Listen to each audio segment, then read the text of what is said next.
कि माँ बाप बच्चों को पढ़ा लिखा कर, देखिए पढ़ा लिखा करके बेड़ियों में जरूर जकड़ना चाहिए। कौन सी बेड़ियां? संस्कार की। नहीं तो बैल यदि खाया पिया हट्टा कट्टा हुआ और फिर उसे आपने आजाद और छोड़ दिया, क्या करेगा वो? दूसरों को परेशान करेगा, दूसरों को परेशान करेगा बस। तो बच्चों को पढ़ाओ लिखाओ बढ़िया है, पर पढ़ाने लिखाने के बाद अब जरूरत पड़ी है संस्कार की। भाई आपने 100 रुपए दिए अपने बच्चे को, तो 100 रुपए दिए हैं तो ये भी तो कहा था ना साथ में कि बेटा 100 रुपए हैं, जाओ 3 किलो शक्कर लेके आ जाओ, जाओ साग सब्जी लेके आओ। आप अपने बच्चों को पैसे देके बाजार भेजते हैं तो लिस्ट भी देते हैं साथ में कि नहीं ये लाना है, हाँ या ना? अब पैसे तो दे दिए आपने पर सामान बताया ही नहीं क्या लाना है। उसी प्रकार पढ़ाया लिखाया तो, पर आपने उन्हें बताया ही नहीं कि बेटा इस पढ़ाई का उपयोग क्या करना है, प्रयोग क्या करना है, कहां उपयोग करेंगे आप? भाई मैं बहुत पढ़ा लिखा हूं पर मैं अपनी विद्या का प्रयोग करूंगा कहां? ये कौन बताएगा? कौन बताएगा? माँ बाप आप नहीं बता पाओगे, गुरु बताएंगे। इसलिए गुरु होते हैं कि आप पढ़ाओ लिखाओ और फिर बच्चों को गुरु चरणों में समर्पित कर दो, ताकि गुरु बताए कि बेटा अब जो तुमने पढ़ लिखा है इसका प्रयोग कैसे करना है, कहां उपयोग करना है और कहां उपयोग नहीं करना।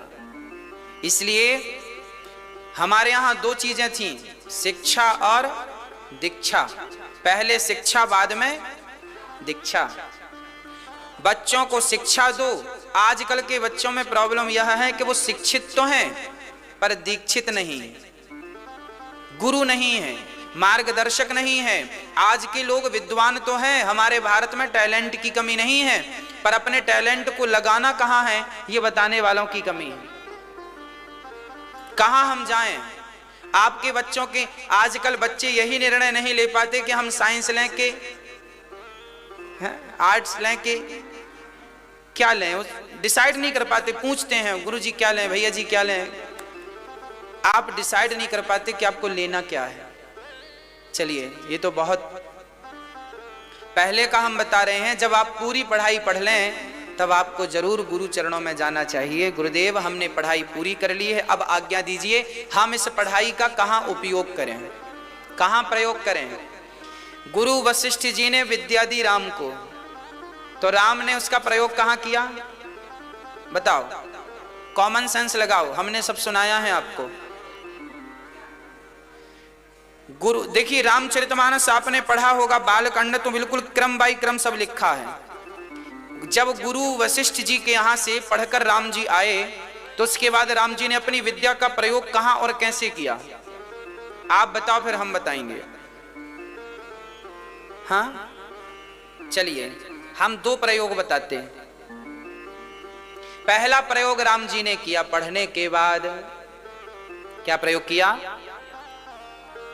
प्रातः काल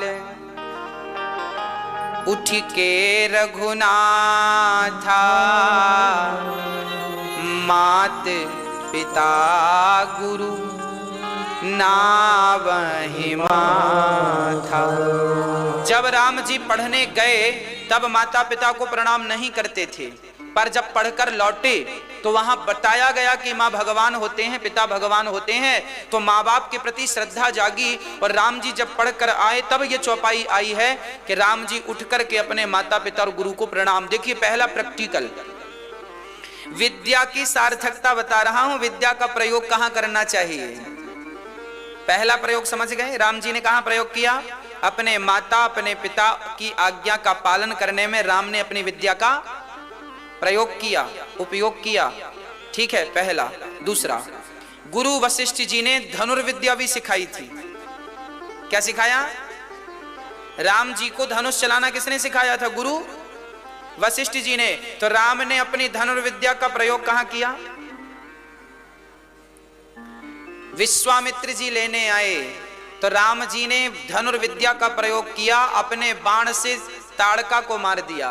ताड़का को क्यों मारा? क्योंकि ये ताड़का यज्ञ करने में बाधा पैदा करती थी। सत्कर्म करने में, यज्ञ करने में, भगवान की भक्ति करने में जो बाधा उत्पन्न कर रहे हो, उन्हें मारने के लिए तुम्हें धनुर्विद्या सिखाई गई है। ये नहीं कि तुम निर्दोषों को मारने लग जाओ। विद्या का दूसरा प्रयोग राम जी ने किया। कहां प्रयोग किया? ताड़का, मारीच, आगे सुबाहु, आगे रावण इत्यादि को मारने में राम ने अपनी विद्या का प्रयोग किया। अच्छा, आप लोग अपनी विद्या का प्रयोग कहां करते हैं? बताओ जरा। आजकल के बच्चे विद्या का प्रयोग कहां करते हैं? आजकल के बच्चे विद्या का प्रयोग करते हैं केवल कैसे भी पैसे आने चाहिए, बस कैसे भी। गला काट के आए तो आने दो, भ्रष्टाचार से आए तो आने दो, मर्डर करने से आए तो आने दो, झूठ बोलने से आए तो आने दो। आजकल का व्यक्ति सिर्फ पैसों के लिए काम करता है। इसलिए हमें राम कथा समझने की जरूरत है। राम कथा ही हमें बतलाएगी कि विद्या का सही प्रयोग क्या है। देखिए, हमने विद्या पाई अपने गुरुजनों से, तो हमने उसका क्या प्रयोग किया? हमने प्रयोग किया इस विद्या से। आज हम अपनी बात आपको बताएं, हमने अपने गुरुजनों से जब विद्या पाई तो हमने इसका प्रयोग क्या किया? हमने आपको कथा सुनानी शुरू की। सिर्फ कथा नहीं, हमने विचार किया कि समाज में बहुत कुछ गलत हो रहा है, गलत व्यवहार हो रहे हैं, गलत वार्ता हो रही है, गलत संगत हो रही है। तो हमने कथा के माध्यम से आपके हृदय को परिवर्तित करने का प्रयास शुरू किया और काफी हद तक वो प्रयास सफल रहा। बहुत सारे लोगों का हृदय परिवर्तन हो चुका है। बहुत सारे बच्चे माँ बाप की सेवा करने लग गए। हमने कथा को प्रैक्टिकल किया। हम सुनाने पर विश्वास ना करके हमने प्रैक्टिकल पर काम करना शुरू किया। और जब प्रैक्टिकल हुआ तो पता चला आज बहुत सारी माताएं बड़ी प्रसन्न है कि हमारा बेटा जो कभी देखता नहीं था अब वो पांव दबा के सोता है। आपको पता है, भारत में लगभग, मैं उन बच्चों की तो गारंटी नहीं लेता जो कथा नहीं सुनते, पर जो बच्चे कथा सुनते हैं मैं उसकी 100% गारंटी लेता हूं कि वो अपने माँ बाप की सेवा करने वाले बच्चे श्रवण जरूर बनेंगे। कथा सुनने से आपके बच्चे श्रवण जरूर बनेंगे, ये मेरा विश्वास है। बैठिए। कथा सुनने से बेटे क्या बनेंगे? श्रवण बन जाएंगे।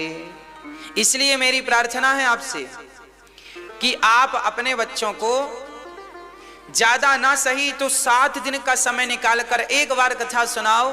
एक बार में वो श्रवण बन जाएंगे, बस फिर आपको आनंद ही आनंद होगा। इसलिए विद्या का प्रयोग कहाँ करना। फिर हमें लगा कि हम कथा के साथ साथ हम ये कहें कि माँ बाप की सेवा किया करो, तो हम कहेंगे बच्चों को कि माँ बाप की सेवा किया करोगे, इसका कोई प्रभाव कम पड़ेगा। तो हमको लगा कि हमें करके दिखाना चाहिए। फिर हमारे मन में विचार आया, तभी एक माँ हमारे पास आ गई और उन्होंने, माँ ने हमसे कहा कि बेटा जब मैं मर जाऊं तो मेरी चिता को आग तुम दे देना, मेरे से कहा। तो मेरे मन में विचार आया कि शायद भगवान मेरे से कुछ और भी करवाना चाहते हैं। तो मैंने सुना कि माँ कह रही है बेटा जब मैं मर जाऊं तो मेरी चिता को आग लगाना। तो मैंने पूछा, माँ आपका तो बेटा है, आप ऐसा हमसे क्यों कह रही हो? उन्होंने कहा बेटा है तो सही, पर वो गिलास भर पानी नहीं देता है ना, हमें देखने भी नहीं आता। बुढ़ापे में हम अकेले बना करके खाते हैं, ना हमारी तरफ देखता है ना हमसे बात करता है।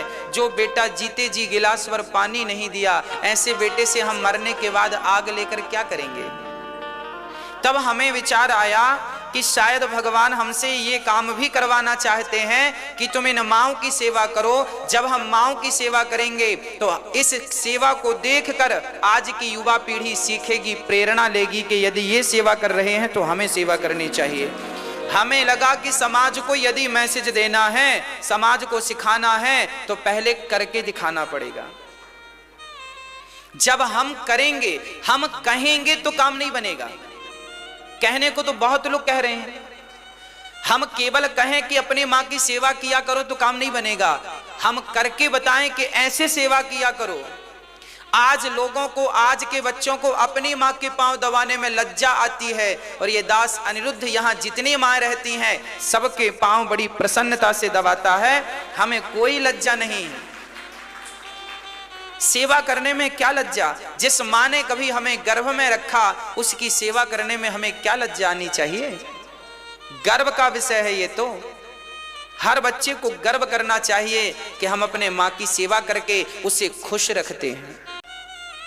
एक बड़े से बड़ा डॉक्टर, कुछ साल पहले मैंने सुना था कि एक बच्चे को कुत्ते ने काट लिया, तो कुत्ते के काटने से ना इंजेक्शन लगाना पड़ता है, तब वो ठीक होता है, नहीं तो मर जाता है आदमी। मैंने सुना था, अखबार में पढ़ा था कि एक बच्चे को कुत्ते ने काट लिया था, वो आदमी गरीब था और इंजेक्शन आता था 500 रुपए का। लगभग 3-4 इंजेक्शन लगते हैं, टोटल इंजेक्शन 400-500 रुपए के होते हैं, क्लियर नहीं है, लगभग 500 के होते हैं, कुछ ज्यादा का ही होता होगा। कुत्ते के वो इंजेक्शन, मैं आपको बताते हुए मुझे बड़ा दुख हो रहा है कि वो बालक, उसकी माँ हॉस्पिटल लिए घूमती रही, बच्चे को इंजेक्शन, सरकारी अस्पताल में गए तो सरकार के अस्पतालों ने कहा ये इंजेक्शन नहीं है, खरीद के लाओ तो हम लगा देंगे। प्राइवेट में गए, वहां नहीं लगा। वो बालक 500 रुपए के पीछे मर गया, उसे इंजेक्शन नहीं लगा। कुत्ते के बच्चे, वो कुछ हो जाता ना इन्फेक्शन, उससे मर गया। वो मर गया, पर 500 का इंजेक्शन उसे नसीब नहीं हुआ। ये खबर मैंने लगभग 2 साल पहले अखबार में पढ़ी थी। तब मेरा मन में विचार हुआ था कि भगवान कभी मुझे योग्य बनाएंगे तो मैं जरूर एक ऐसा हॉस्पिटल बनाऊंगा जहां किसी को बीमारी से मरना तो नहीं पड़ेगा, कम से कम गरीब से गरीब व्यक्ति को। मेरी सामर्थ्यता के अनुसार तो मैं भीख मांग मांग के ही सही, पर इनकी सेवा करूंगा। विचार तो जो आते गए, हम उस विचार को केवल आने नहीं देते, हम उस विचार पे काम करके दिखाते हैं, काम करने पे यकीन करते हैं हम।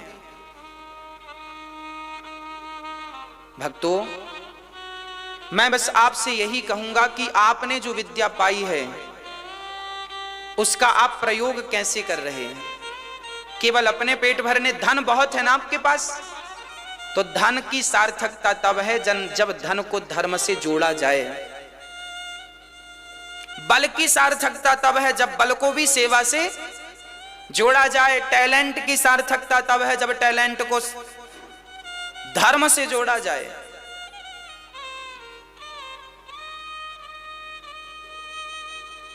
विद्वान होने का अर्थ ये नहीं है कि हम अपनी विद्या का दुरुपयोग करने लग जाएं।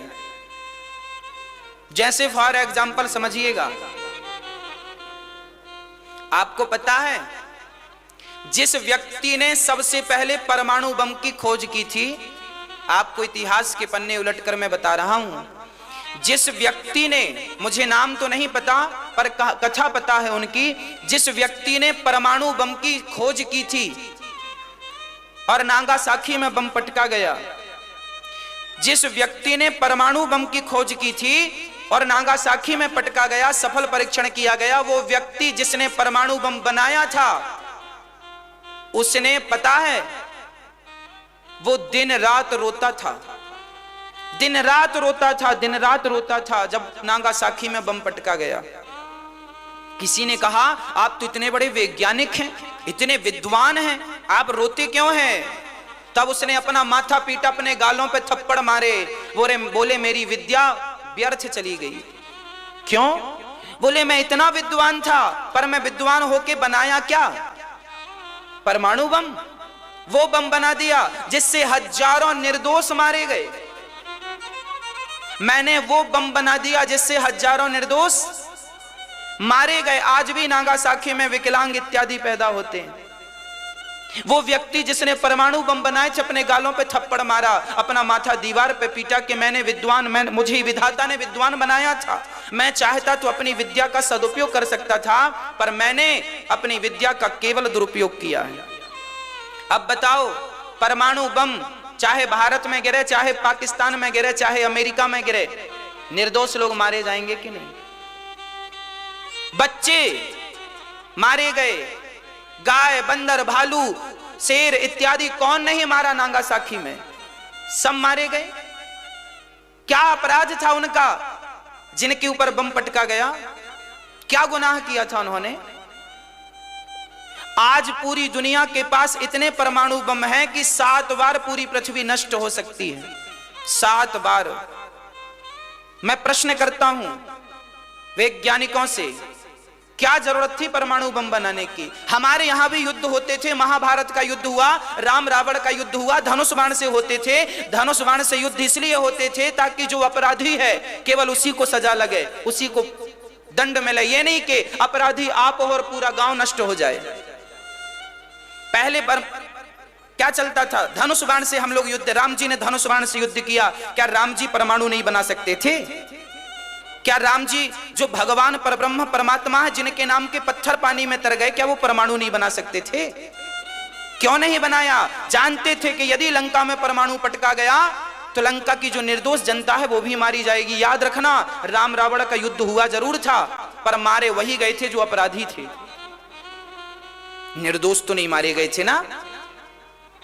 महाभारत का युद्ध हुआ, धनुष बाण चले, अपराधी मारे गए, निर्दोष नहीं मारे गए। और आज के युद्ध होते हैं तो अपराधी तो वह कम मारे जाते हैं, निर्दोष। ये देखो, ये वैज्ञानिकों की देन है। अपने आप को मैं विद्वान हूं, अरे तुम विद्वान हो तो तुमने विद्वान होके किया क्या है? केवल सत्यानाश किया है, प्रकृति के संतुलन को बिगाड़ा है, परमाणु बम बना दिए। क्या जरूरत थी परमाणु की? किसी देश में परमाणु नहीं होने चाहिए थे। क्या जरूरत थी इन आविष्कारों की? एरोप्लेन क्या, और राम जी के जमाने में एक विमान था, पुष्पक विमान, क्या और नहीं बन सकते थे?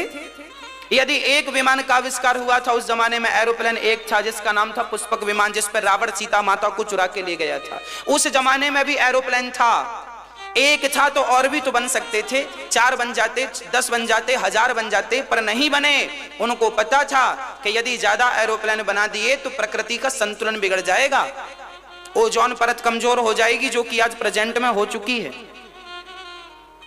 आविष्कार जरूरत से ज्यादा तो अमृत भी गलत है। मैं पूछना केवल ये चाहता हूं, इनके टैलेंट ने दिया क्या है? जो चीज अच्छी है वो तो बढ़िया है, मैं सराहना करता हूं, पर जो गलत है सो गलत है। इतनी भयंकर मिसाइलें बना दी साहब, 1000-2000 किलोमीटर तक मारक क्षमता है। क्या जरूरत थी? जरा गंभीरता से विचार करके देखना इन बातों पर जो मैं बोल रहा हूं। अभी आपको अच्छी नहीं लगेंगी, जरा विचार करके देखना और समझना कि इन चीजों की क्या जरूरत थी। किसी देश को ना अमेरिका बनाए, ना भारत बनाए, ना पाकिस्तान बनाए, ना कोई देश ना बनाए। चाइना अपने आप को आविष्कार के मामले में आगे ले जाना चाहता है, कोरोना दे दिया सारी दुनिया को, पूरी दुनिया की रफ्तार रोक के रख दी। इसी चक्कर में तो रुक गई ना, बहुत ज्यादा होशियारी के चक्कर में।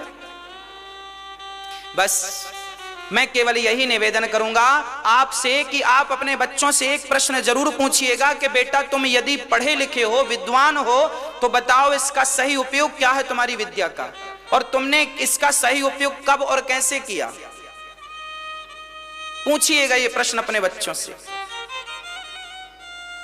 आजकल केवल दुरुपयोग कर रहे हैं लोग, केवल दुरुपयोग। ज्यादा धन हो जाता है तो धनवान गरीब आदमी को सताने लग जाता है, ज्यादा बड़ा हो जाता है तो दुर्बल को सताने लग जाता है। विद्या का सदुपयोग करना सीख जाएं, जीवन संवर जाएगा।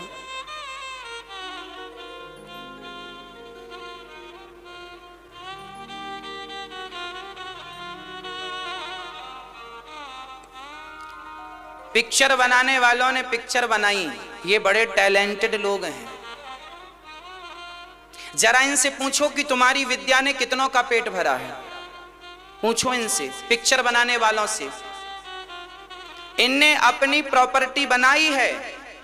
आज तक इन्होंने, पिक्चर बनाने वालों ने, आज तक इनके बाप दादों ने कभी अन्न क्षेत्र नहीं चलाया। आज तक इनके बाप दादों ने कभी एक हॉस्पिटल बना के नहीं दिया कि किसी गरीब का निःशुल्क इलाज हो जाए। दिया हो सो नाम बताओ। अपने लिए बड़ी 5 स्टार 7 स्टार होटल बना के बिजनेस तो किया है, पब्लिक का पैसा लूट करके, और तुम्हारे भगवान को गालियां और देते हैं। एक के बाद एक ऐसी पिक्चर बना देते हैं। मुंबई के पिक्चर बनाने वाले लोग धर्म पर आघात करने से चूकते नहीं हैं। भगवान को दूध क्यों चढ़ाते हो? साधु संतों को तो मजाक बना के रखा है, भगवान की मजाक कर दी। अब एक पिक्चर बना दी, शंकर जी को कह दिया तुम्हारा क्रेज खत्म हो गया, अब तो राम का क्रेज चल रहा है। और आप लोग ऐसी पिक्चरों को देखते हैं। हां, इन पिक्चर बनाने वाले की बुद्धियां हो गई हैं भ्रष्ट। अब इनका सर्वनाश होने का समय निकट है। जब दीपक बुझने पे आता है ना तो बड़ा भवक भवक के जलता है, और जब जलता है तो बस अब बुझने की स्थिति है।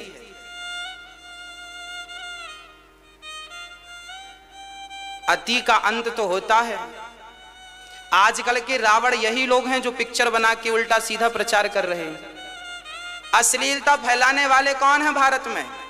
कोई गांव की लड़की थोड़ी अश्लील थी, गांव का लड़का थोड़ी अश्लील था उस जमाने में। पिक्चर बनाने वालों ने अश्लील चित्र पेस्ट किए, अश्लीलता फैला दी पूरे भारत में। और आजकल बच्चे, आपके बच्चे उन्हीं पिक्चर बनाने वालों को ही फॉलो करते हैं। और ये हीरो हीरोइन चरस गांजा इनके घर में पकड़ा गया है, आपने सुना भी? हाँ, टीवी पे देखा न्यूज में। सुशांत केस के बाद सबकी पोल खुली। ये जिन हीरोइना की तुमने वॉलपेपर लगा रखे थे गंजेड़ी थी ये। जिन हीरो को तुमने अपने मोबाइल के वॉलपेपर सेट कर रखा था ये चरस गांजा वाले थे। तो क्या अपने बच्चों को भी आप चरस गांजा फीम और गांजा वाला बनाना चाहते हैं? आपने इन लोगों को गुरु बना रखा है। हमारे यहां तो इनको हम झाड़ू लगाने पे ना रखें गौरी गोपाल वृद्धाश्रम में, ये झाड़ू लगाने के काम के नहीं है। जिनको आपने अपने वॉलपेपर में सजा रखा है, ये तो हमारी माओ के चरण छू लें तो पवित्र हो जाएं, पर हम तो अपनी माओ को इनसे दूर रखते हैं। ऐसे नालायकों से पांव भी नहीं छुपाते हम अपनी माओ के। इसलिए मेरी प्रार्थना है, अपने बच्चों को ऐसी कुसंगति से बचाइएगा।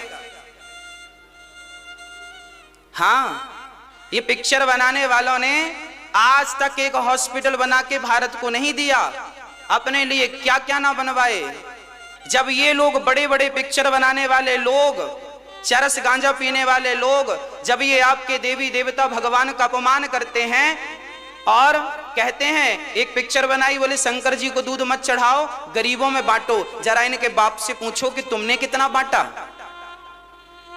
दूध चढ़ाने का मना कर रहे हो, ठीक है नहीं चढ़ाएंगे शंकर जी को दूध। हम तो नहीं चढ़ाते, हम तो खीर बना के अपने अन्य क्षेत्र में बांटते हैं। सब लोग, हजारों लोग खीर पीते हैं। तुम तो कह रहे हो, हम तो कर रहे हैं। जरा इनसे पूछो तुमने कब किया? इन्होंने कब किया? इनके बाप दादों ने कब किया? केवल मुंह चलाने आ गए। इनसे पूछो कि इन्होंने कितने हॉस्पिटल बनाए, कितने गरीबों का इलाज कराया।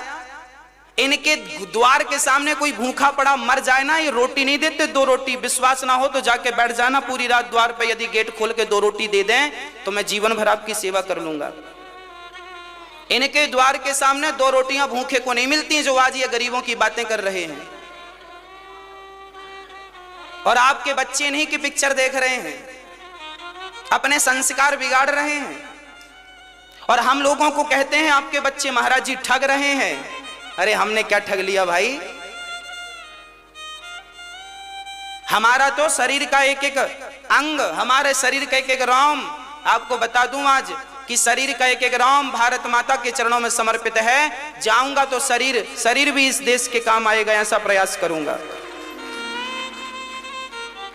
हाँ, इसलिए कहता हूं कुसंगति से बचना। और आज सबसे बड़ी कुसंगति है पिक्चर। बाप बेटी के साथ बैठकर कोई एक पिक्चर देख ले आज की, तो बताओ इतनी अश्लील पिक्चर बनाते हैं और आप लोग अपने बच्चों को वही दिखाते हैं। और कहते हैं वाह। अब बच्चे जब वही देखकर वाह वाह करेंगे तो फिर कथा भागवत में मन कैसे लगेगा, फिर संस्कारी कैसे बनेंगे। ऐसी पिक्चरें बना बना करके समाज को बरगलाया। भगवान के नाम पर क्या क्या ना बोला, पर कौन बोलने वाला है। वो एक पिक्चर बनाते हैं, उन्हें सरकार अवार्ड देती है, उन्हें सरकार अवार्ड देती है। लो, और कोई समाज के लिए बढ़िया काम करे समर्पण भाव से, उसे तो सरकार की तरफ से कोई हालचाल पूछने भी नहीं आता।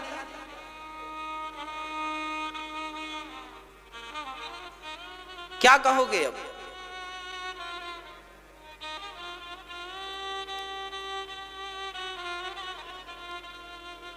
भगवान श्री राम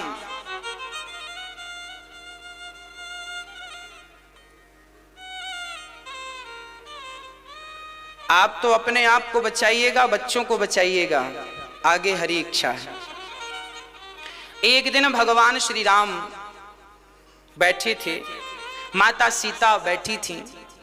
भगवान श्री राम माता सीता के बालों में पुष्प लगा रहे थे, अपने हाथ से आज पुष्प लगा रहे थे।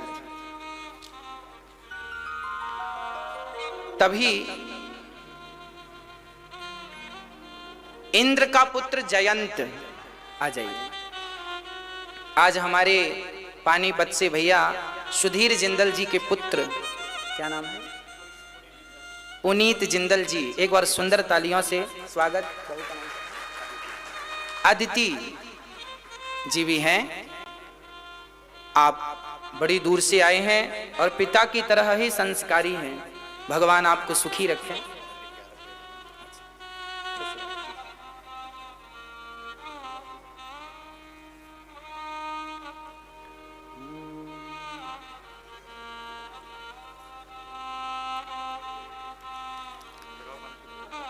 जरूर।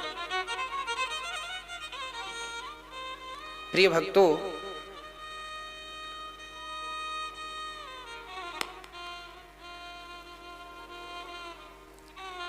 भक्तों, भगवान माता सीता के श्रृंगार में बिजी थे। उसी क्षण इंद्र का बेटा जयंत आता है और जयंत ने माता सीता के चरणों में चोंच मार दी। कौआ बन के आया। अच्छा, वो परीक्षा लेना चाहता था कि देखूं ये भगवान है या नहीं। ईश्वर पर संदेह तो इंद्र के बेटे जयंत को भी तब हुआ जब राम जी माता सीता के बालों में पुष्प गूंथ रहे थे। जब आप सामान्य सी बात कहें और करें तो सामने वाले को संदेह हो जाता है। वो भगवान है और भगवान होके पत्नी के प्यार में वो गूंथ रहे हैं बालों में। जयंत को लगा ये कैसा भगवान है, चलकर परीक्षा लूं। तो पांव में एक चोंच मारी। वाल्मीकि रामायण में लिखा है माता सीता के स्तनों में चोंच मारी, और रामचरितमानस चूंकि मर्यादित ग्रंथ है तो तुलसीदास जी ने कहा चरणों में चोंच मारी। चोंच मारी ये तो स्पष्ट है, कहां मारी वो संत जन जाने। सीता चरण चोंच हति भागा, माता सीता के चरणों में चोंच मार के जयंत भागा। माता सीता ने कोई उत्तर नहीं दिया जयंत के अपराध का, परंतु जब सीता के चरणों से रक्त निकला तो रक्त निकल करके वो राम जी की तरफ बहा और राम के पास आया। धोखे से राम जी का हाथ रक्त में गया, देखा लाल लाल, क्या हुआ, कहां से आया, देखा तो माता जी के चरणों से रक्त निकल रहा था। राम जी समझ गए कौन है दुष्ट जो मेरी सीता पर प्रहार करता है। वहां पास में तिनका पड़ा था, तिनका। तो राम जी ने तिनके का धनुष बनाया और तिनके का बाण बनाया और वहीं से बाण छोड़ दिया। तिनका पड़ा, उसका धनुष बना के और हल्का सा यूं बाण छोड़ दिया। तो वो बाण जो तिनके का था वो बाण जयंत के पीछे भागा। जयंत चारों तरफ भागा, वो बाण ब्रह्मास्त्र बन के चल पड़ा, इंद्र के पुत्र जयंत को नष्ट करने के लिए चल पड़ा।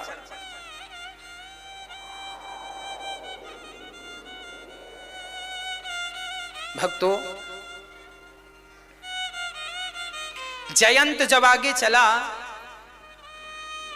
तो ब्रह्मा जी बचाओ, ब्रह्मास्त्र मुझे मार डालेगा। ब्रह्मा जी ने कहा राम जी से पंगा लिया है, मैं नहीं बचा सकता। ब्रह्मास्त्र के इंद्र भगवान इंद्र के पास गया, इंद्र ने कहा भले तू मेरा बेटा है, राम से पंगा लिया, मैं नहीं बचा सकता। शिव जी के पास गया, शिव जी से भागा, वहां शिव जी ने मना कर दिया। तब नारद देखा बिकल जयंता, लागी दया कोमल चित संता। नारद जी दया से भरे थे, देखा जयंत बिकल है, कहा जयंत क्या हुआ? बोले राम जी से पंगा लिया, राम जी मुझे मार डालेंगे, कैसे बचूं? तब कहा जाओ जिनके पांव में तुमने चोंच मारी है उन्हीं के पांव पकड़ लो। जयंत गया और माता सीता के चरणों में गिर पड़ा, माँ मुझे क्षमा कर दो। जब माँ से क्षमा मांगी तो माँ तो माँ होती है, कितना भी अपराधी क्यों ना हो बेटा, पर माँ के चरणों में एक बार गिर जाए तो लाखों अपराध माफ कर देती है माँ, यह माँ होती है, लाखों अपराध माफ कर देती है। हाँ, लाखों अपराध माफ कर दिए। राम जी से कहा सीता माँ ने से अपराधी को माफ कर दो, राम जी ने उस बाण को शांत कर दिया। राम जी ने बाण को शांत कर दिया। अब राम जी समझ गए ये जगह ठीक नहीं। अब राम जी आगे चले, दया करके आगे चले तो अत्रि जी का आश्रम। अब यहां से राम जी पंचवटी जा रहे हैं, चित्रकूट से राम जी पंचवटी की तरफ चले। अब राम जी चित्रकूट में इसलिए नहीं रहना चाहते क्योंकि यहां पर रहेंगे तो भरत की याद आएगी। यहां भरत बैठे थे, यहां सीता, यहां कौशल्या माँ, यहां कैकेयी माँ, उनकी ही याद आती। वो जगह देखते हैं ना तो उनकी याद आती है। बोले ये जगह अब ठीक नहीं। चित्रकूट से अब पंचवटी की तरफ राम जी, पंचवटी बोले तो नासिक, नासिक बोले तो महाराष्ट्र। चित्रकूट कहां है? मध्य प्रदेश और उत्तर प्रदेश के मध्य में। जैसे गोवर्धन की परिक्रमा आधी यूपी में है, कुछ राजस्थान में है, उसी प्रकार चित्रकूट भी आधा सा मध्य प्रदेश में है और आधा उत्तर प्रदेश में। कामतानाथ की परिक्रमा दोनों प्रदेशों से होकर गुजरती है। रीवा, सतना, चित्रकूट, मध्य प्रदेश का ये बेल्ट, यहां राम जी थे। कामतानाथ की परिक्रमा, आपने कामदगिरी की परिक्रमा लगाई? फटक सिला बैठे दो भाई। कामतानाथ की परिक्रमा जैसे गिरिराज भगवान की परिक्रमा है, ऐसी चित्रकूट में कामदगिरी की परिक्रमा है। वो भी परिक्रमा बड़ी अद्भुत है। एक बार कामतानाथ की परिक्रमा एक हाथी लगा रहा था, तो हाथी परिक्रमा उस जमाने में कच्ची हुआ करती थी, तो कच्ची परिक्रमा में बालू बहुत होती थी, धूल। तो हाथी सूंड में भर भर के धूल अपने ऊपर डाल रहा था। किसी ने कहा भाई ये हाथी को क्या हो गया है, ये धूल उठा उठा के डाल रहा है।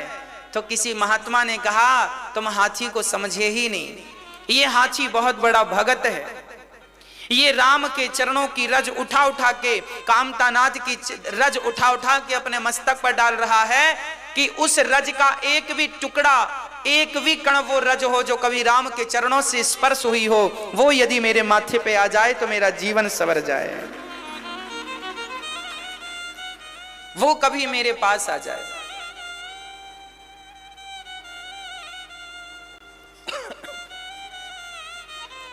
प्रिय भक्तों, राम जी चित्रकूट छोड़कर पंचवटी की तरफ गए तो पहली भेंट हुई माता अनसुईया और अत्रि जी से। ये अनसुईया माता करदम की बेटी कपिल भगवान की बहन कर्दम जी की बेटी मां देवहूति की बेटी अनसुईया हैं ये, और अत्रि ब्रह्मा जी के पुत्र हैं। 9 बच्चों में ये थे। अत्रि ब्रह्मा के पुत्र हैं और अनसुईया कर्दम की बेटी हैं। इतनी तपस्वी है माता अनसुईया, इतनी बड़ी पतिव्रता है माता अनसुईया। एक बार नारद जी ने पार्वती से कहा, पार्वती मां, सबसे बड़ी पतिव्रता तो अनसुईया है। पार्वती जी को लगा हमसे भी बड़ी हैं क्या? हाँ। फिर नारद जी ने ब्रह्मा की पत्नी सरस्वती से कहा, सबसे बड़ी पतिव्रता तो अनसुईया है, तो हमसे भी बड़ी हैं क्या? हाँ। लक्ष्मी से कहा नारद जी ने, सबसे बड़ी पतिव्रता तो अनसुईया है, हमसे भी बड़ी हैं क्या? हाँ। तीनों ने अपने अपने पतियों को कहा, जाओ जरा देखो कि वो कितनी बड़ी पतिव्रता है, जाओ देखो कितनी बड़ी पतिव्रता है।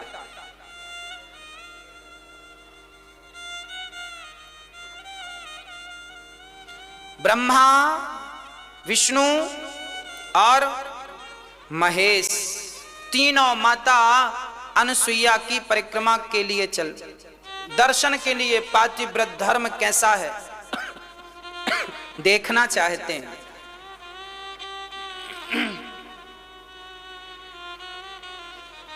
भक्तों, परिणाम तीनों पहुंचे अनसुईया के पास। सुबह सुबह मां भिक्षाम देही, अनसुईया जी आई, बताओ क्या चाहिए? ब्राह्मण बन के आए तीनों, ब्रह्मा विष्णु महेश। क्या चाहिए? बोले हमें भीख चाहिए, भिक्षा, हमें भोजन कराओ। अनसुईया जी बोली, बैठो अभी बनाते हैं, क्या खाओगे? तीनों बोले, भोजन तो करेंगे पर एक शर्त है। क्या शर्त है? बोले अपने सारे कपड़े उतार कर हमें भोजन कराना। हाँ, निर्वस्त्र होकर भोजन कराना। अनसुईया जी ने विचार किया, राम राम, यदि मैं निर्वस्त्र होकर इनके सामने गई तो मेरा पातिव्रत धर्म बिगड़ जाएगा। एक पतिव्रता नारी कभी भी ऐसी हरकत नहीं करती। अब तो मां समझ गई कि ये तीनों कोई साधारण ऐरे गहरे नहीं हैं। अपने दिव्य तपोबल से देखा तो ये ब्रह्मा विष्णु महेश निकले। माता अनुसुईया अत्रि का कमंडल लेके आई, हाथ में जल भरा और कह दिया, हे प्रभु, यदि मैंने अपने पति के सिवा स्वप्न में भी पराये पुरुष का स्पर्श और दर्शन न किया हो तो ये तीनों पुरुष बच्चे बन जाएं। तीनों बच्चे बन गए। मां ने तीनों को गोद में लेके अपना दूध पिलाया। अब तीनों को लेकर दूध पिलाया, पालकी बनवाई और तीनों झूला झूल रहे हैं, है ना? तीनों झूला झूल रहे हैं। तीनों झूला झूल रहे हैं। हरे माता अनुसुईया ने डाल दियो पालना, झूल रहे तीनों देव बन करके लालना।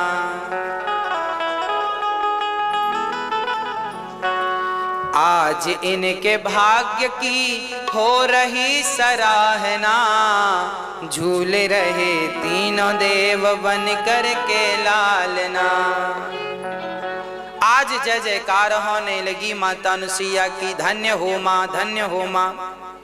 अब तो भगवान श्री तीनों देवियां परेशान हो गईं। अभी तक पति लौटे नहीं। नारद जी बोले अब नहीं लौटेंगे, अब तो बच्चे हैं वो बड़े होंगे, फिर उनका विवाह होगा। तीनों घबराई, हमारे पतियों का विवाह होगा। हाँ, तो अब तीनों देवियां चली माता अनुसुईया के द्वार पर। मैया हमें भी भिक्षा दे दो। तुम्हें क्या भिक्षा दे दें? हमारे पति लौटा दो। अनुसुईया जी बोली, आपके पति कहाँ है? बोले यहीं आए थे आपके पास, तब से लापता है, कोई पता नहीं कहाँ चले गए, यहीं आए थे आपके यहाँ। अनुसुईया जी ने कहा, यहां तो कोई पति नहीं है। तीनों बच्चे टुकुर टुकुर देख रहे हैं। अनुसुईया जी बोली, हमारे पास कुछ दिन पहले 3 लोग आए थे, तो हमने तीनों को बच्चे बनाए रखे हैं, ये पालकी पे पड़े हैं, तुम्हारे पति हैं तो उठाओ और जाओ। अब पार्वती जी ने सोचा धोखे से तीनों बच्चे एक से, बच्चे तो एक से। अब इन तीनों ने कभी अपने पति का ये रूप तो कभी नहीं देखा था। भाई कोई पत्नी अपने पति का बाल रूप थोड़ी देखती है। हाँ, अब पार्वती जी को लगा मैंने कहीं धोखे से ब्रह्मा जी को ना उठा लूं गोद में, ब्रह्माणी जी सरस्वती जी को लगा कहीं मैं धोखे से शंकर जी को ना उठा लूं। तीनों कंफ्यूज हैं, मेरे पति कौन, माता जी आप ही बता दो हमारे कौन है। माता जी ने कहा कैसी पतिव्रता हो, अपने पतियों को भी नहीं पहचान सकी। तीनों चरणों में गिरी। तब माता अनुसुईया ने अपने तपोबल से तीनों को ज्यों का त्यों किया और तीनों बड़े दिव्य हो गए। तीनों को तीनों ने प्राप्त किया। ब्रह्मा विष्णु महेश ने माता अनुसुईया के चरणों की धूल अपने मस्तक पर रखी। पतिव्रता नारी वो होती है जो ब्रह्मा विष्णु महेश को भी अपने अधीन कर लेती है। इस दुनिया में यदि किसी का बल अधिक है तो पतिव्रता नारी का बल ब्रह्मा विष्णु महेश से भी अधिक है। तीनों को वश में कर लेती है। अनुसुईया इसका उदाहरण है। आज माता सीता और राम जी पहुंचे। जैसे ही पहुंचे तो अत्रि जी ने स्वागत किया, हाथ जोड़कर वंदना की। बड़े प्रेम से अत्रि ऋषि वंदना कर रहे हैं। अद्भुत वंदना की। आरण्य कांड में आपने ये वंदना की है सोरठा नंबर 3 के बाद। धीरज धर्म मित्र और नारी आपतकाल परखिए चारी। अरे भाई, नारियों का एक धर्म है मां, जरा ध्यान से सुनिएगा। विपत्ति के समय पर नारी की पहचान होती है। नारियां,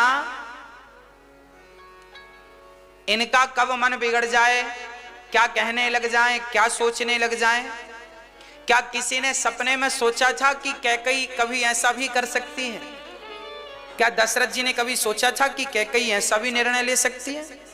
नहीं सोचा था।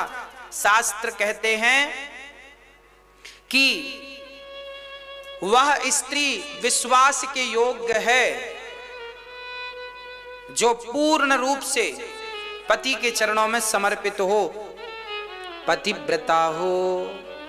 इसका अर्थ ये बिल्कुल नहीं है कि कैकेयी के पतिव्रता होने में कोई संदेह है, कोई संदेह नहीं, वो भरत की मां है। पर आज की स्त्रियों पर यह बात लागू होगी कि उन्हीं स्त्रियों का विश्वास करना चाहिए जो अपने पति के चरणों में प्रेम करती हैं, जो पतिव्रता हैं। आज उल्टा स्त्री पर विश्वास नहीं करना चाहिए। जो स्त्री अपने पति को छोड़कर दूसरे पुरुष से संबंध रखती है, ऐसी स्त्री से तो 20 हाथ दूर रहना चाहिए, है ना। कहते हैं नारी में 3 गुण, स्त्री में कितने गुण? 3 गुण, और अवगुण भरे 1000। स्त्रियों में 3 गुण बहुत अच्छे हैं। हर स्त्री में गुण हैं। देखिए, गुण और दोष तो सब में है। हम अच्छे हैं तो हम बुरे भी हैं, आप अच्छे हैं तो आप बुरे भी हैं। हम दोषों को ना देखें, गुणों को देखें। पर यहां लिखा है स्त्री की पहचान विपत्ति के समय में होती है।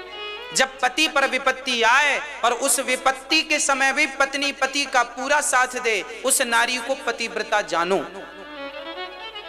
मित्र की पहचान भी विपत्ति में होती है। धैर्य की पहचान भी विपत्ति। कितने धैर्यवान हो, विपत्ति आए तो टूटने में देर नहीं लगती। धर्म भी कितना आपके भीतर है, विपत्ति के समय में पता चलता है। 4 अच्छी कड़ाके की भूख लगी हो ना, तो रोटी मिले तो आदमी पहले खाता है, फिर भगवान को बाद में याद आता, अच्छे भगवान भी थे, हमने खिलाना रह गया। ऐसे तो फिर पहले भगवान को खिलाते हैं, भगवान खाओ। पर जब कड़ाके की भूख लगी हो तब पता चलता है कि पहले हम भगवान को खिलाते हैं कि स्वयं खा लेते हैं। तो धीरज, धर्म, मित्र और नारी, आपतकाल, इन चारों की परीक्षा कब होती है? विपत्ति के समय पे। नारी वही उत्तम है जो पति की सेवा करे, पति की सेवा भगवान की तरह करे और पति को पति ना जाने, वो पति को भगवान तुल्य माने, ये भगवान है, वह नारी वंदनीय है, वह नारी पूजनीय है। पति कैसा भी हो, अंधा हो, लंगड़ा हो, बहरा हो, काना हो, कैसा भी हो, पति भगवान होता है। इसलिए कहते हैं शादी के पहले पूरा विचार कर लेना चाहिए, समझ लेना चाहिए। शादी के बाद फिर वो पति भगवान ही है, आप उसका त्याग नहीं कर सकते। देखो रामचरितमानस में क्या लिखा है, उत्तम के अस बस मन माही, सपन हुआन पुरुष जग नाही। उत्तम पतिव्रता नारी कौन? जो सपने में भी परपुरुष का चिंतन ना करे, जिसे सपना भी किसी परपुरुष का ना आए, उसे क्या कहेंगे? उत्तम कोटि की नारी। और मध्यम कोटि की कौन है? जो परपुरुष को देखती हो, पर पिता के रूप में, भाई के रूप में, पुत्र के रूप में, जो परपुरुष को देखती तो है पर भाई, पिता और पुत्र के रूप में, उसे दूसरे नंबर पे, वो भी पतिव्रता है। पर नंबर 2 ये अनुसुईया जी नंबर दे रही है, दूसरा नंबर है उनका। तीसरा नंबर मध्यम परपति, दूसरा नंबर मध्यम परपति, देखहि कैसे भ्राता पिता पुत्र निज जैसे, बिनु अवसर भय तेरह जोई, जानहु अधम नारी जग सोई। कुछ नारियां ऐसी होती हैं जिनका मन तो बहुत करता है, चलो घूम आवे, मिल आवे, देख आवे, पर क्या करें, घर में ऐसी कड़ाई है कि निकलना भी नहीं है। मन तो है पर निकल नहीं पाए, तो जबरदस्ती अब दूसरा कोई किसी से बात करने को मिला ही नहीं मौका, तो फिर एक में बने रहे जीवन भर, तो वो भी पतिव्रता है, पर वो तीसरे नंबर की है जो जबरदस्ती बनी रही। ये 3 प्रकार की नारियां अनुसुईया जी गिना रही हैं, है ना। उत्तम कोटि की नारी वह है जो अपने पति के सिवा पर पुरुष को स्वप्न में भी ना देखे। इसलिए हम कहा करते हैं अपने पतियों की सेवा किया करो और अपनी बेटियों को संस्कार दिया करो, ताकि आपकी बेटी भी एक अच्छी पतिव्रता अनुसुईया जैसी बने, सीता जैसी बने। हाँ, पति को भी चाहिए कि वो अपने पत्नी का सम्मान करे, नारी का आदर करे। नारी यदि पति को भगवान मानती है तो पति को भी चाहिए कि वो अपनी नारी का पूर्ण रूप से सम्मान करे, आदर करे। आजकल बहुत सारे पुरुष नारियों का सम्मान नहीं करते, है ना। तो चाहिए, आज समाज में दोनों ही परेशान है, किसी की पत्नी पति से परेशान है तो किसी का पति पत्नी से परेशान है। इसलिए हम दोनों के लिए कहते हैं, है ना, अपने अपने हिसाब से समझ लो, आपको कहां ठीक करना है, कहां गलती हो रही है, ठीक कर लो। भाई, भगवान को मंदिर जाके पूजना उससे बढ़िया है कि पति को भगवान मानकर पूज लो, है ना। क्या सही है? पति को भगवान मानकर पूज लो और पत्नी का सम्मान कर लो, आदर कर लो। पत्नी का कभी अपमान नहीं करना चाहिए। हर पुरुष को चाहिए कि नारी का सम्मान करे, क्योंकि नारी ऐसी है जो हर युग में परेशान रही है, आज भी है, तब भी थी, आगे भी रहेगी। नारी सीता जैसी ही क्यों ना हो, पर सीता जैसी नारी को भी समाज ने जंगल भेज दिया कि नहीं। मैं ये नहीं कहूंगा कि सीता को राम ने जंगल भेजा है, मैं ये कहूंगा कि सीता को समाज ने जंगल भेजा है। राम ने नहीं भेजा जंगल, राम जंगल भेजते तो जंगल से वापस लेकर ही क्यों जाते, वहीं छोड़ देते कि नहीं हम नहीं ले जाएंगे। राम ने सीता को जंगल नहीं भेजा, वनवास समाज ने भेजा। हाँ, नारी हर जन्म में परेशान रही है। नारी का भाग्य पता नहीं विधाता ने कैसा बनाया है।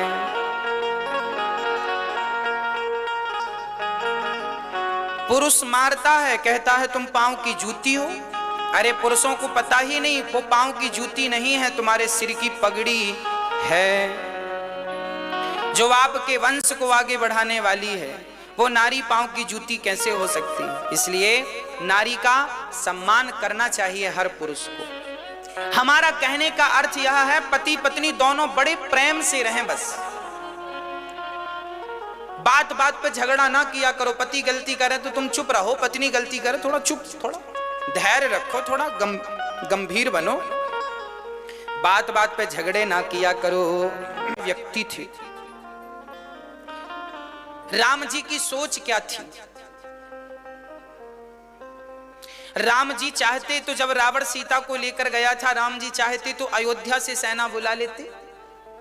राम जी के ससुर जी पावरफुल थे, जनक जी की सेना बुला लेते रावण से युद्ध करने के लिए। भाई सेना तो आ ही सकती थी कि नहीं, पर राम ने सेना कहीं की नहीं बुलवाई, जंगल के बंदर भालुओं की सेना टुकड़ी तैयार कर ली। हाँ या ना? कहने का अर्थ यह हुआ कि राम जी उच्च कोटि के मार्गदर्शक भी थे, सेना नायक भी थे।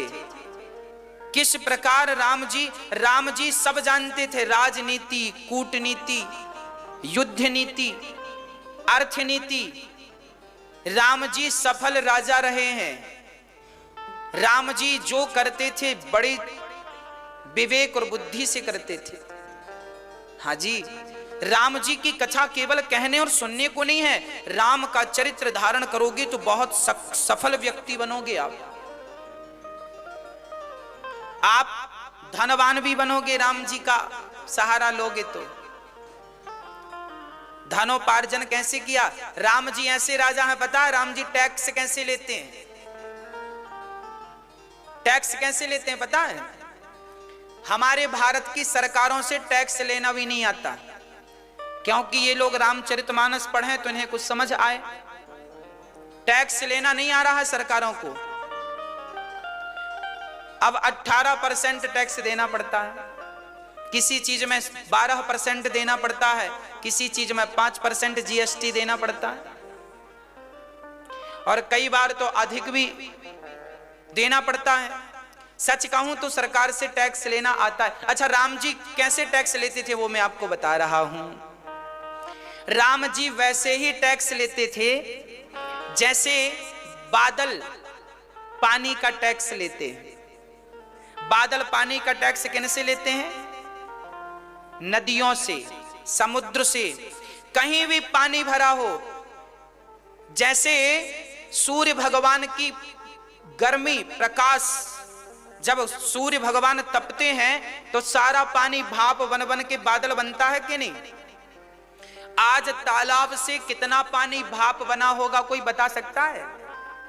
हाँ, थोड़ा थोड़ा रोज ले लेते हैं, और ले करके बादल रखते नहीं हैं। जो टैक्स समुद्र से पानी का लेते हैं बादल, वह टैक्स बरसात पर उनको वापस दे देते हैं, है ना?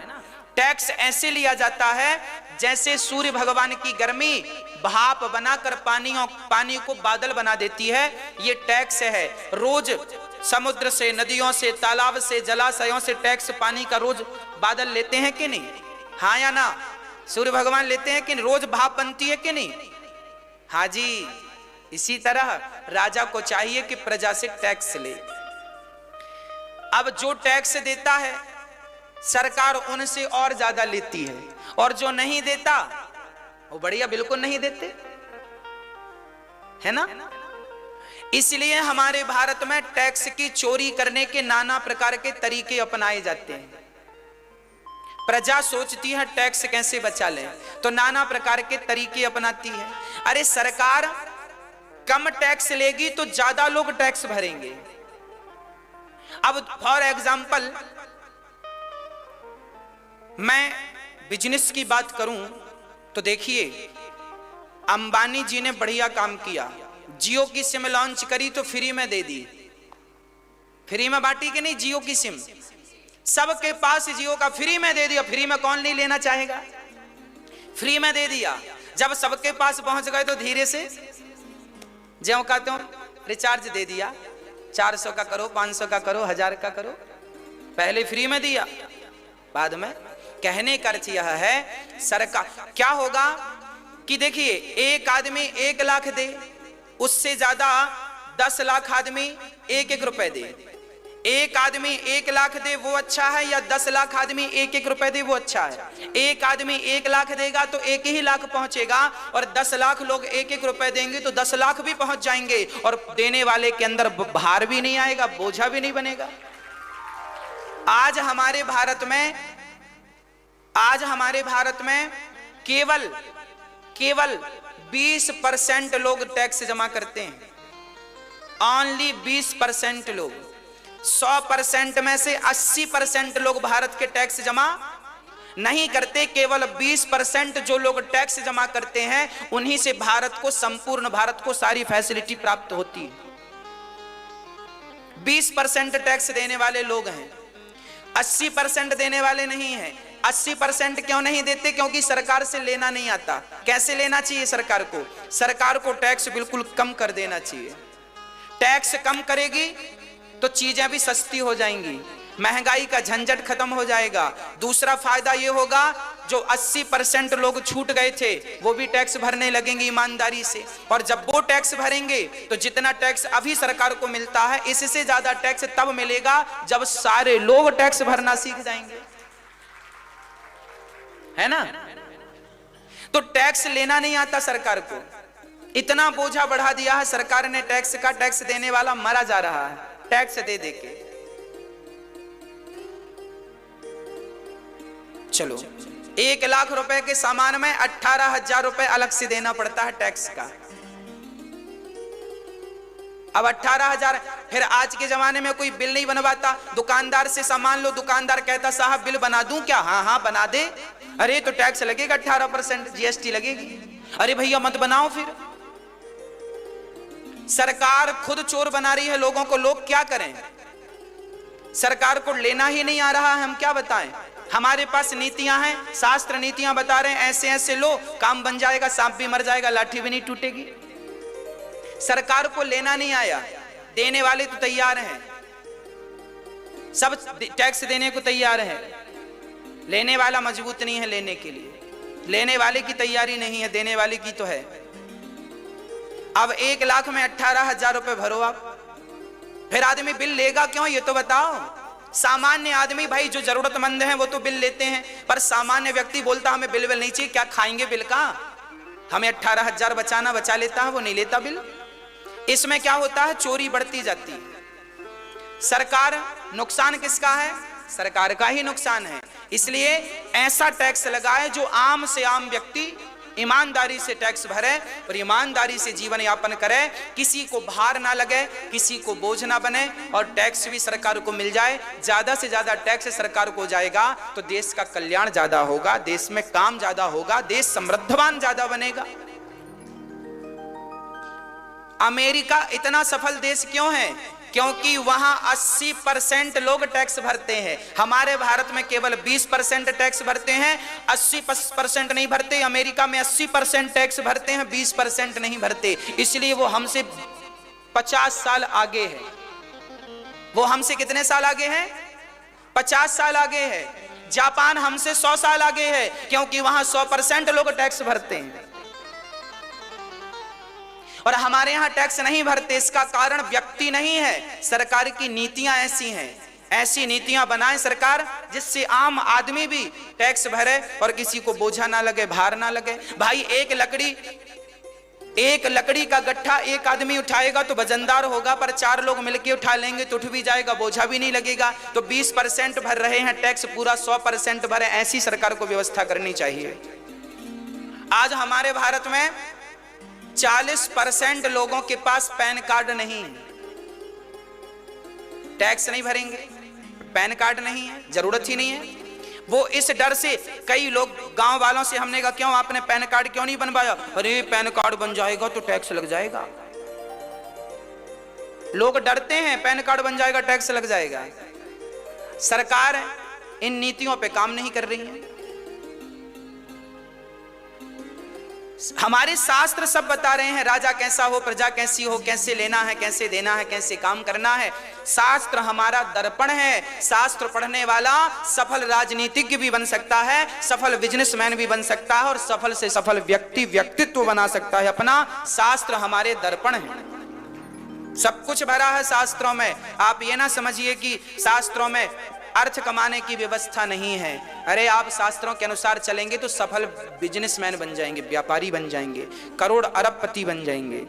ढंग से चलें। पहले की सरकारें गुरुजनों के आदेश से चलती थी। दशरथ जी बिना गुरु वशिष्ठ के आदेश से कोई नियम लागू नहीं करते थे। दशरथ जी हमेशा किससे पूछते थे? किससे पूछते थे?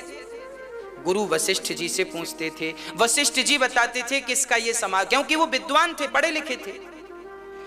हाँ, तो अब पता नहीं आजकल क्यों नहीं ठीक ठीक सब चल रहा है। मैंने आपको कहा था आजकल भारत में ये हो रहा है, आपके घर के सामने की सड़क बनती है, अगले महीने फिर खोद दी जाती है।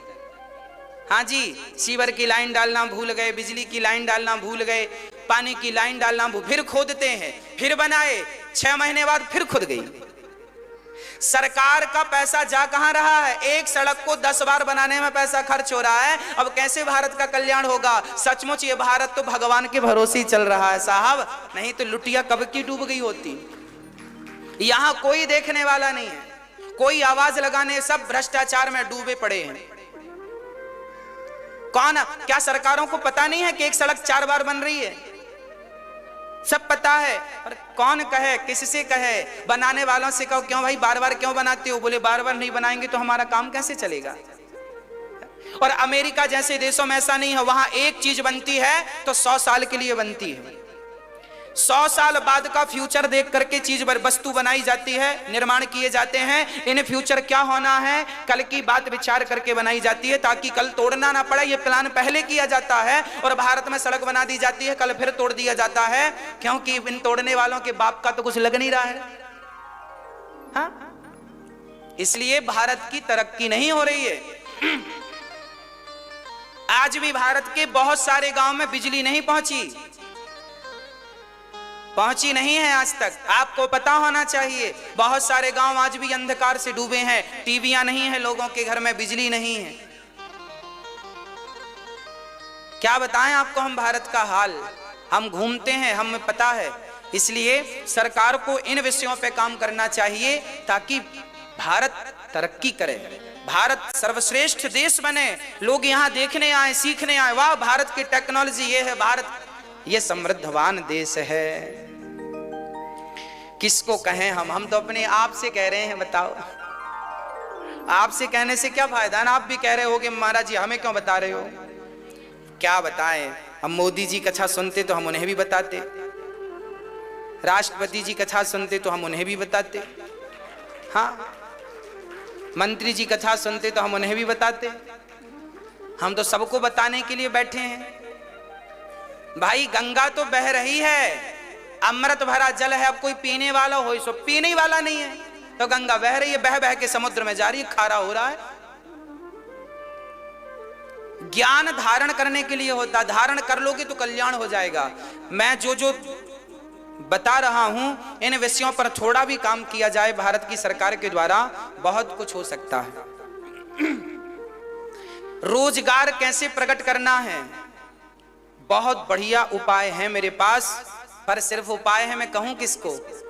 योग्य व्यक्ति मिले जो कर सकता, मैं उसे सब बताऊं कि कैसे रोजगार बढ़ सकता है भारत का, कैसे बेरोजगारी मिटेगी। मैं तो बहुत कम समय में भारत की सारी बेरोजगारी मिटाने की भगवान की कृपा से ताकत रखता हूं, पर जब कोई इस हिसाब से चले तब। राम जी आगे चले हैं, सुतीक्षण जी के आश्रम में पहुंचे हैं। ये सुतीक्षण जी अगस्त जी के चेला शिष्य का नाम सुतीक्षण। ये सुतीक्षण, एक बार सुतीक्षण जब छोटे से थे तो गुरु अगस्त जी के पास गए। अगस्त जी के पास गए तो अगस्त जी बोले, बेटा मैं जा रहा हूं 2 दिन के लिए बाहर, हमारे शालिग्राम की पूजा करना। सुतीक्षण जी छोटे से थे, शालिग्राम को गंगा जी ले गए डुबकी लगवाने। तो वहां एक जामुन का पेड़ था और पकी पकी जामुन लग रही थी, और गंगा के किनारे कोई पत्थर था नहीं, बालू बालू थी। तो वो हर गंगा जी में शालिग्राम भगवान को नहवाए, जय हो प्रभु जय हो। और फिर बाद में दिखी जामुन, तो यहां वहां देखा पत्थर था नहीं, लकड़ी वकड़ी थी नहीं, जामुन कैसे गिराए, तो शालिग्राम जी नजर आ गए। तो शालिग्राम जी पकड़े और जामुन पे दे मारा, सुतीक्ष्ण जी जामुन पे मारा तो जामुन तो टूटी, 4-6 जामुन बालू पे गिरी, पर शालिग्राम भगवान जाके सीधे गंगा जी में। अब गंगा जी में जब गिरी तो सुतीक्ष्ण जी को लगा गुरु जी मारेंगे, तुरंत गंगा जी में डूबे, पर वो ढूंढा पर मिले नहीं। अब तो डर गए सुतीक्ष्ण जी, बच्चे थे, गुरु जी बहुत मारेंगे, गुरु जी बहुत मारेंगे, बहुत रोए। फिर दिमाग लगाया क्या करें, तो जामुन काली काली शालिग्राम जैसी दिख रही थी, तो उन्होंने उस कटोरी में जिसमें शालिग्राम जी बैठे थे, मखमल का गद्दा बिछा के छोटा सा, वहां जामुन बिठा दी सुतीक्ष्ण जी ने, और जामुन बिठा के रख दी, और चंदन वंदन लगा दिया, तुलसी चढ़ा दी, पूरे 1 नंबर के शालिग्राम लग रहे हैं। जामुन भी बिल्कुल पकी काली बड़ी वाली जामुन। तब तक गुरुजी आए। गुरुजी बोले सुतीक्ष्ण पूजा कैसे करी? बढ़िया गुरुजी, बढ़िया बढ़िया, सुंदर पूजा। अब गुरुजी देखें शालिग्राम भगवान को बड़े काले, उनको लगे भगवान बड़े प्रसन्न है, चंदन वंदन लगा। दूसरे दिन गुरुजी ने स्नान कराया, थाली पे रखे शालिग्राम भगवान, और पानी डाला, और पानी डाला चंदन छुटाने के लिए, अंगूठा लगाया तो साले गुठली अलग छिलका अलग। अब गुरुजी ने आवाज लगाई, अरे सुतीक्ष्ण जी, गुरुजी, अरे भगवान को क्या हो गया? तो सुतीक्ष्ण जी बोले, गुरुजी पुनी पुनी चंदन, पुनी पुनी पानी, और सड़ गए शालिग्राम तो हम का जानी। आप रोज नहवाते हो ना, तो रोज नहवाने से लगता शालिग्राम जी सड़ गए। बालक तो बालक है, छोटा सा बालक, पुनी पुनी चंदन, पुनी पुनी पानी, सड़ गए शालिग्राम तो हम का जानी। गुरुजी समझे पागल समझ रहा है, तूने जामुन रख दी है, बोल क्या किया भगवान का? तो डरते डरते, गुरुजी कल जामुन खाने का मन हुआ तो कुछ था नहीं, तो शालिग्राम भगवान से तोड़ी, भगवान तो वहां गए, आपके डर से जामुन रख दी। गुरुजी बोले निकल जा मेरे यहां से, शकल मत दिखाना। भगवान फेंक दिया, जल्दी से भगवान लेके आ, जब तक भगवान नहीं लाएगा अपनी शकल मत दिखाना। उस दिन से सुतीक्ष्ण जी को गुरुजी ने आश्रम से निकाल दिया। तो सुतीक्ष्ण जी आश्रम के 1-2 किलोमीटर दूर ही अपनी कुटिया बना के रहने लगे, और कसम खा ली, गुरुजी आपके भगवान मैंने फेंके हैं, जब तक मैं भगवान लेकर नहीं आऊंगा तब तक मैं अपना मुंह आपको नहीं दिखाऊंगा। ये कह के सुतीक्ष्ण जी चले। और आज राम जी जब पंचवटी जा रहे हैं तो पहले सुतीक्ष्ण जी का आश्रम आया। देखो गुरु जी को बाद में मिले, शिष्य